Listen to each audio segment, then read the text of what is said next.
Capítulo 8. O médico é um educador. O verdadeiro médico é um educador.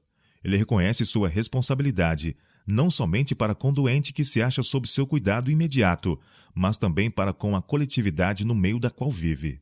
Ocupa o lugar de um guardião tanto da saúde física como da moral.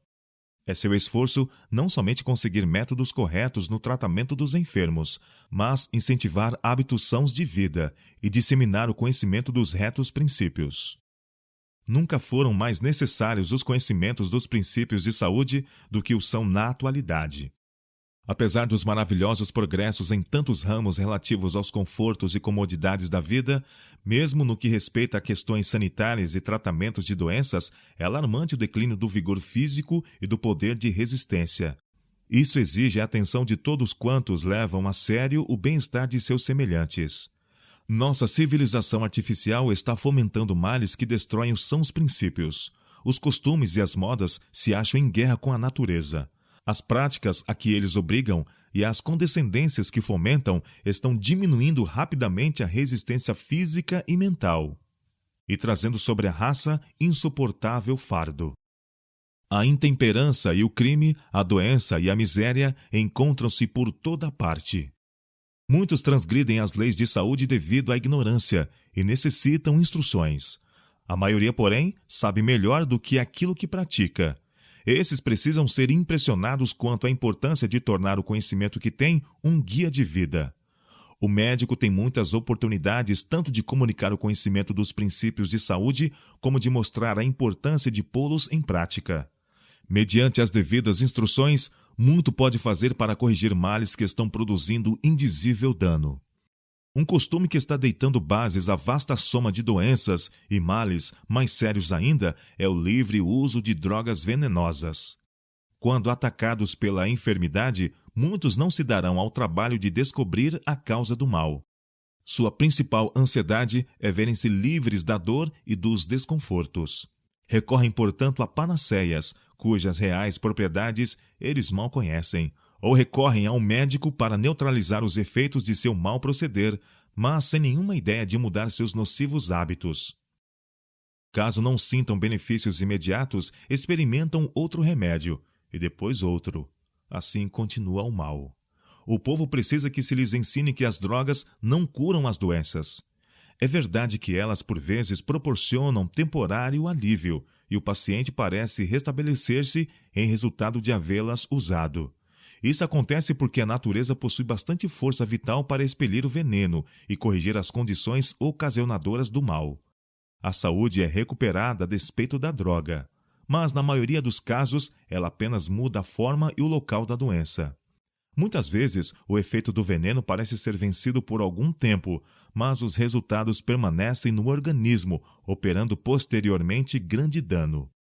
Com o uso de drogas venenosas, muitos trazem sobre si doença para toda a vida, e perdem-se muitos que poderiam ser salvos com o emprego de métodos naturais.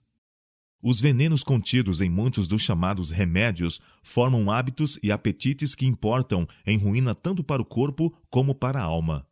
Muitos dos populares remédios patenteados e mesmo algumas drogas receitadas por médicos desempenham seu papel em deitar bases para o hábito da bebida, do ópio, da morfina, os quais são uma terrível maldição para a sociedade.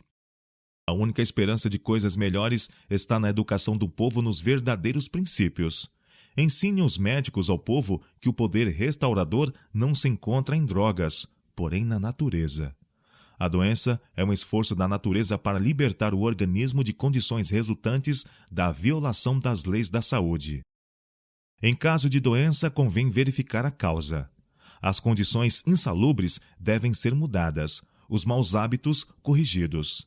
Então se auxilia a natureza em seu esforço para expelir as impurezas e restabelecer as condições normais no organismo. Ar puro, luz solar, abstinência, repouso, exercício, regime conveniente, uso de água e confiança no poder divino. Eis os verdadeiros remédios. Toda pessoa deve possuir conhecimentos dos meios terapêuticos naturais e da maneira de aplicá-los. É essencial tanto compreender os princípios envolvidos no tratamento do doente, como ter um preparo prático que habilite a empregar devidamente esse conhecimento. O uso dos remédios naturais requer certo cuidado e esforço que muitos não estão dispostos a exercer. O processo da natureza para curar e construir é gradual, e isso parece vagaroso ao impaciente. Demanda sacrifício e abandono das nocivas condescendências. Mas no fim se verificará que a natureza, não sendo estorvada, faz seu trabalho sabiamente e bem. Aqueles que perseveram na obediência às suas leis ganharão em saúde de corpo e de alma. Bem pouca é a atenção dada em geral à conservação da saúde. É incomparavelmente melhor evitar a doença do que saber tratá-la uma vez contraída.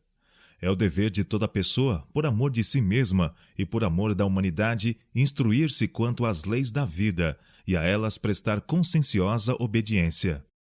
Todos precisam familiarizar-se com esse organismo, o mais maravilhoso de todos, que é o corpo humano. Devem compreender as funções dos vários órgãos e a dependência de uns para com os outros quanto ao são funcionamento de todos. Cumpre-lhes estudar a influência da mente sobre o corpo e deste sobre aquela, e as leis pelas quais são eles regidos.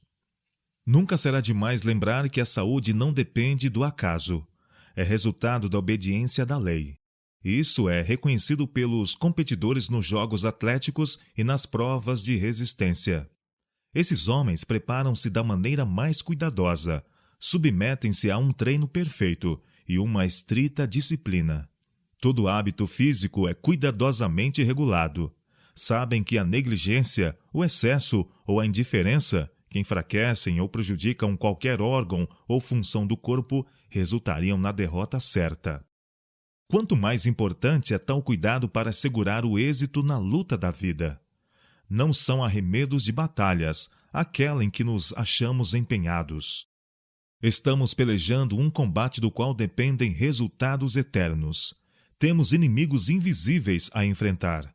Anjos maus estão se esforçando para obter o domínio sobre toda a criatura humana. Tudo quanto prejudica a saúde não somente diminui o vigor físico, como tende a enfraquecer as faculdades mentais e morais. A condescendência com qualquer prática nociva à saúde torna mais difícil a uma pessoa o discernir entre o bem e o mal, e daí mais difícil resistir ao mal. Aumenta o perigo de fracasso e derrota.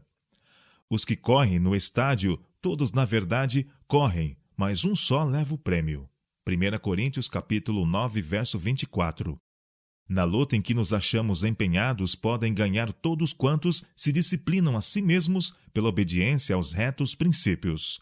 A prática desses princípios, nos detalhes da vida, é demasiado frequente e considerada como sem importância, coisa muito trivial para exigir atenção. Mas, em vista das consequências em jogo, coisa alguma daquilo que temos de tratar é insignificante. Toda ação lança seu peso na balança que determina a vitória ou a derrota da vida. O texto nos manda: correi de tal maneira que o alcanceis. 1 Coríntios capítulo 9, verso 24. Quanto a nossos primeiros pais, o desejo imoderado trouxe em resultado a perda do Éden. A temperança em todas as coisas tem mais que ver com nossa restauração no Éden do que os homens imaginam. Indicando a renúncia praticada pelos competidores nos antigos jogos gregos, escreve o apóstolo Paulo: todo aquele que luta, de tudo se abstém. Eles o fazem para alcançar uma coroa corruptível, nós, porém, uma incorruptível. Pois eu assim corro, não como a coisa incerta, assim combato, não como batendo no ar. Antes, subjugo o meu corpo e o reduzo à servidão, para que, pregando aos outros, eu mesmo não venha de alguma maneira a ficar reprovado. 1 Coríntios capítulo 9, versos 25 a 27. O progresso da reforma depende de um claro reconhecimento da verdade fundamental. Ao passo que, de um lado, espreita o perigo em uma estreita filosofia e numa rígida e fria ortodoxia, há, por outro lado, maior perigo num descuidado liberalismo. O fundamento de toda reforma estável é a lei de Deus. Cumpre-nos apresentar em linhas distintas e claras a necessidade de obedecer a essa lei. Seus princípios devem ser mantidos perante o povo. eles são tão eternos e inexoráveis como o próprio Deus. Um dos mais deploráveis efeitos da apostasia original foi a perda do poder de domínio próprio por parte do homem. Unicamente à medida que esse poder é reconquistado, pode haver real progresso. O corpo é o único agente pelo qual a mente e a alma se desenvolvem para a edificação do caráter. Daí o adversário dirigir suas tentações para o enfraquecimento e degradação das faculdades físicas. Seu êxito nesse ponto importa na entrega de todo o corpo ao mal. As tendências de nossa natureza física, a menos que estejam sob o domínio de um poder mais alto, hão de operar por certo ruína e morte. O corpo tem de ser posto em sujeição. As mais elevadas faculdades do ser devem dominar. As paixões devem ser regidas pela vontade, e essa deve, por sua vez, achar-se sob a direção de Deus. A régia faculdade da razão, santificada pela graça divina, deve ter domínio em nossa vida. As exigências de Deus devem impressionar a consciência. Homens e mulheres precisam ser despertados para o dever do império de si mesmos, para a necessidade da pureza, a liberdade de todo aviltante apetite e todo hábito contaminador. Precisam ser impressionados com o fato de que todas as suas faculdades de mente e corpo são dons de Deus e destinam-se a ser preservadas nas melhores condições possíveis para seu serviço. Naquele antigo ritual, que era o evangelho em símbolo, nenhuma oferta defeituosa podia ser levada ao altar de Deus. O sacrifício que devia representar a Cristo tinha de ser sem mancha. A palavra de Deus refere-se a isso como uma ilustração do que devem ser seus filhos. Um sacrifício vivo, santo, irrepreensível e agradável a Deus. Romanos capítulo 12, verso 1 e Efésios capítulo 5, verso 27. À parte do poder divino, nenhuma reforma genuína pode ser efetuada. As barreiras humanas erguidas contra as tendências naturais e cultivadas não são mais que bancos de areia contra uma torrente. Enquanto a vida de Cristo não se torna um poder vitalizante em nossa vida, não nos é possível resistir às tentações que nos assaltam interior e exteriormente. Cristo veio a este mundo e viveu a lei de Deus, a fim de que o homem pudesse ter perfeito domínio sobre as naturais inclinações que corrompem a alma. Médico da alma e do corpo, ele dá a vitória sobre as concupiscências em luta no íntimo. Proveu toda a facilidade para que o homem possa possuir inteireza de caráter. Quando uma pessoa se entrega a Cristo, seu espírito é posto sob o domínio da lei. Mas é a lei real que proclama liberdade a todo cativo. Fazendo-se um com Cristo, o homem é tornado livre. A sujeição à vontade de Cristo significa restauração à perfeita varonilidade. Obediência a Deus é liberdade do cativeiro do pecado, livramento das paixões e impulsos humanos. O homem pode ser vencedor de si mesmo, vencedor de suas inclinações, vencedor dos principados e potestades, e dos príncipes das trevas deste século, e das hostes espirituais da maldade nos lugares celestiais. Efésios capítulo 6, verso 12. Em lugar algum são tais instruções mais necessárias, e em nenhum lugar produzem eles maior benefício do que no lar. Os pais têm que ver com o próprio fundamento do hábito e do caráter. O movimento reformador deve começar por apresentar-lhes os princípios da lei de Deus como influindo tanto sobre a saúde física como sobre a moral. Mostrai que a obediência à palavra de Deus é nossa única salvaguarda contra os males que estão compelindo o mundo à destruição. Fazei clara a responsabilidade dos pais, não só quanto a si mesmos, mas quanto a seus filhos. Eles dão a esses filhos um exemplo, seja de obediência, seja de transgressão. Por seu exemplo e ensino é decidido o destino de sua casa. Os filhos serão aquilo que os pais os fizerem. Se os pais pudessem seguir o resultado de seu procedimento e ver como, por seu exemplo e ensinos, perpetuam e aumentam o poder do pecado ou da justiça, certamente se operaria uma mudança. Muitos se desviariam da tradição e do costume e aceitariam os divinos princípios da vida. O médico que ministra nos lares do povo velando ao pé do leito dos doentes, aliviando-lhes a aflição, tirando-os das portas da morte, dirigindo palavras de esperança ao moribundo, conquistando-lhes na confiança e nas afeições um lugar que a poucos outros é dado ocupar. Nem mesmo ao ministro do Evangelho são concedidas tão grandes responsabilidades ou uma influência de tão vasto alcance. O exemplo do médico, não menos que seu ensino, deve ser uma força positiva para o lado do direito. A causa da reforma exige homens e mulheres cuja maneira de viver seja uma ilustração do domínio de si mesmos. É nossa observância dos princípios que recomendamos que lhes dá peso. O mundo necessita de uma demonstração prática do que a graça de Deus pode fazer para restaurar aos homens sua perdida realeza, dando-lhes o governo de si mesmos. Não há nada de que o mundo tanto precise como do conhecimento do poder salvador do Evangelho revelado em vidas semelhantes à de Cristo. O médico é continuamente posto em contato com os que necessitam da força e de ânimo de um bom exemplo. Muitos são fracos em poder moral, carecem de domínio próprio e são facilmente presa da tentação. O médico só pode auxiliar a essas pessoas na medida em que revela na própria vida uma firmeza de princípios que o habilita a triunfar sobre todo hábito nocivo e toda contaminadora concupiscência. Em sua vida deve ser notada a operação de um poder de origem divina. Se ele falha nisso, por mais vigorosas e convincentes que sejam suas palavras, sua influência se demonstrará nociva. Muitos dos que procuram conselho e tratamento médico tornam-se ruínas morais mediante seus próprios maus hábitos. Estão alquebrados e fracos e feridos, sentindo a própria loucura e sua incapacidade para vencer. Esses nada deviam ter em seu ambiente que os incitasse a continuar nos pensamentos e sentimentos que os tornaram o que são. Necessitam respirar uma atmosfera de pureza, de nobreza e elevados pensamentos.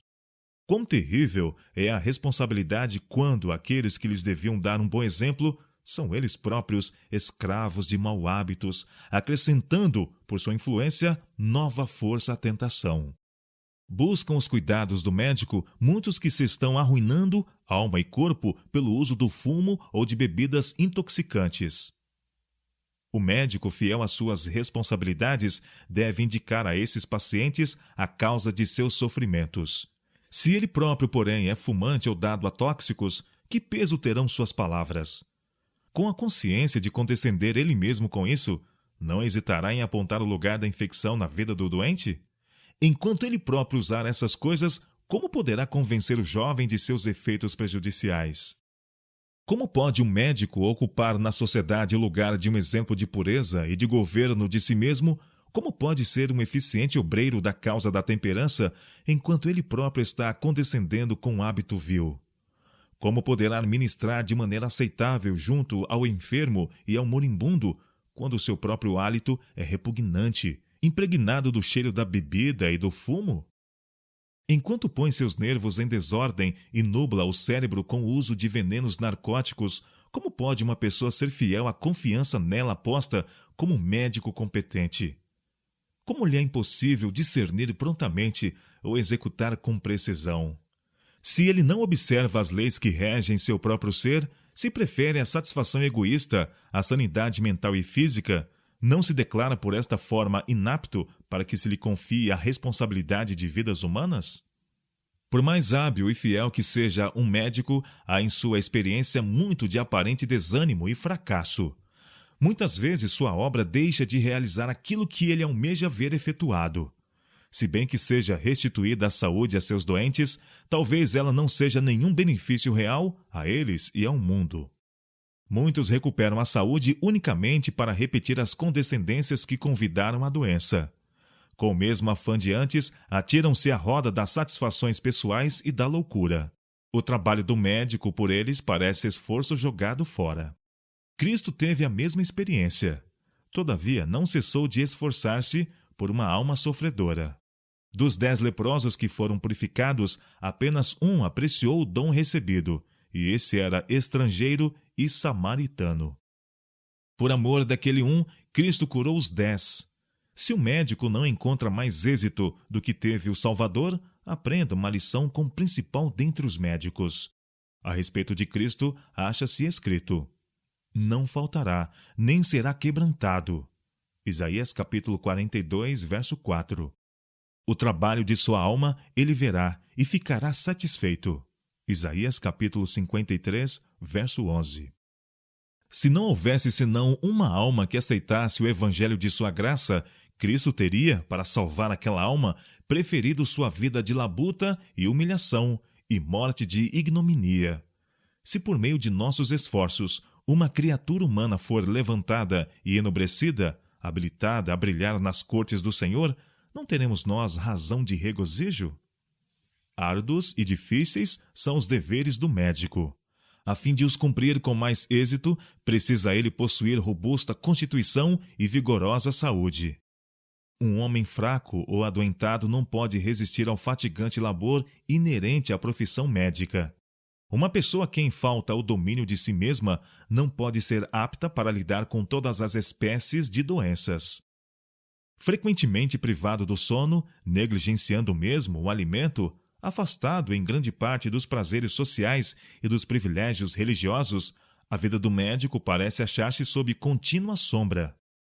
A aflição que ele vê, os dependentes mortais ansiando auxílio, seu contato com os depravados, magoam-lhe o coração e chegam quase a ponto de lhe destruir a confiança na humanidade.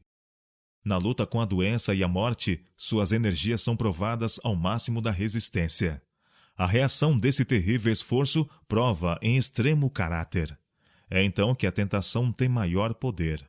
O médico, mais que qualquer outro profissional, necessita de domínio de si mesmo, pureza de espírito e daquela fé que se apega ao céu. Por amor dos outros e de si próprio, não se pode permitir o menosprezo à lei física. A negligência nos hábitos materiais tende à negligência nas coisas morais.